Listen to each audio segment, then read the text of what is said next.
For decades, millions of Americans have treated one financial goal as the ultimate symbol of retirement security: paying off the house. People spend 30 years making mortgage payments believing that one day the home will finally belong completely to them.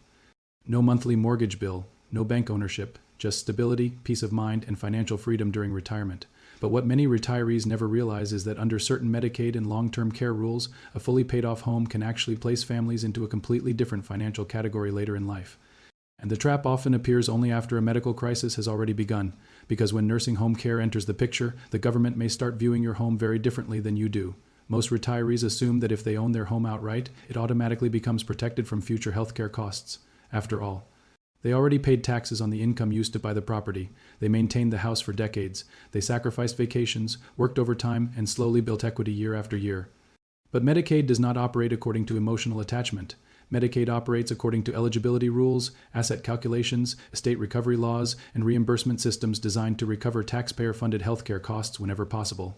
And this is where many families become blindsided. Nursing home care in America is incredibly expensive. In many areas, long-term care facilities now cost well over $100,000 per year.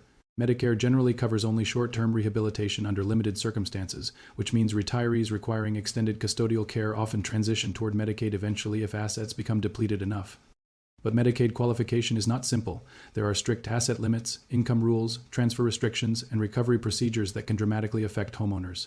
Now at first glance, retirees often hear something reassuring. They hear that a primary residence may be considered exempt for Medicaid eligibility purposes under certain conditions. And technically, that can sometimes be true. In many states, the primary residence may not immediately count against Medicaid eligibility if equity remains below certain limits and if the applicant or spouse still occupies the property.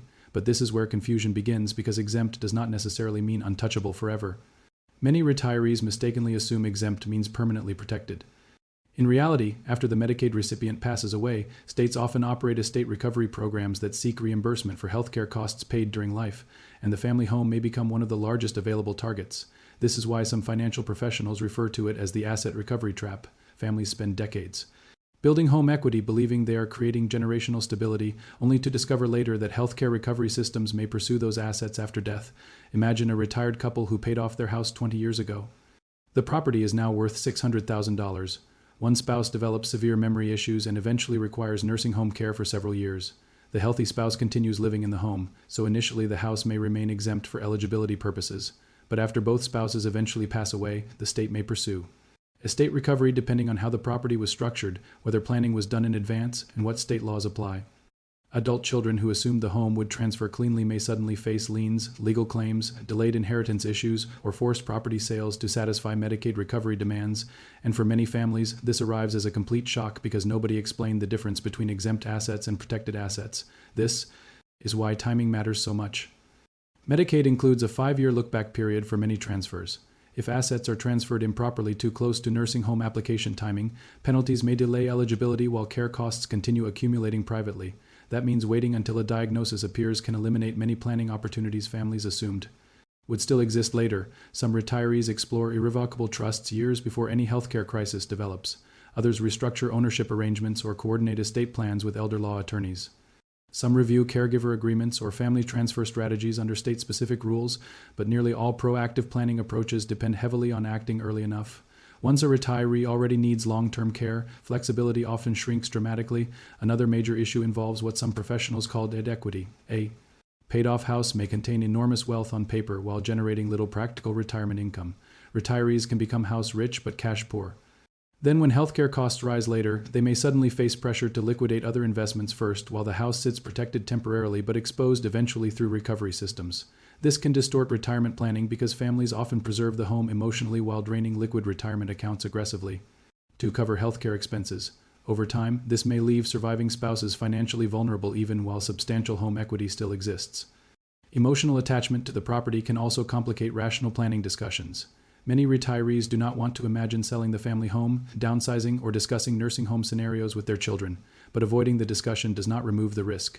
In fact, silence often increases the financial danger because healthcare crises tend to happen quickly. One hospitalization, one stroke, one dementia diagnosis, and suddenly the family is forced into legal and financial decisions under intense emotional pressure.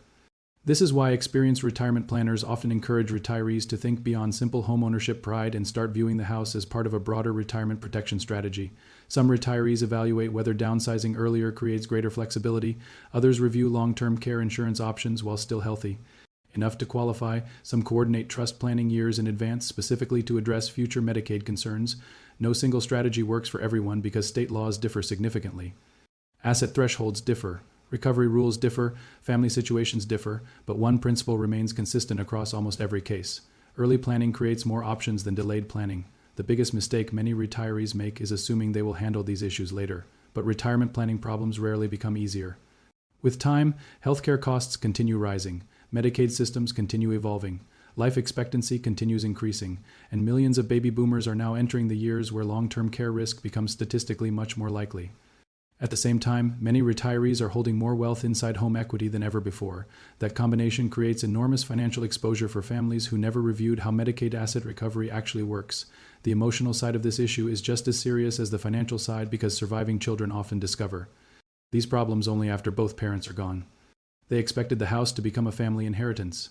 Instead, they inherit legal complexity, recovery claims, and financial stress tied to years of long-term care expenses nobody planned for properly. That's why understanding the difference between owning a paid-off home and protecting a paid-off home may become one of the most important retirement planning lessons many families ever learn. At the end of the day, retirement protection is not simply about eliminating debt.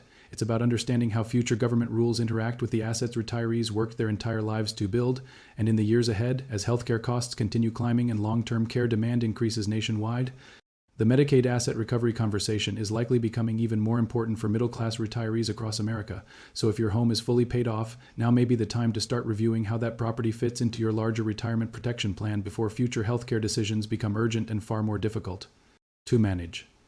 And if you want to continue learning about hidden retirement traps, Medicaid risks, IRS rules, Social Security taxation, and the financial mistakes many retirees never see coming until it's too late, subscribe to Michael Retires Shield for future retirement warning breakdowns and protection strategies.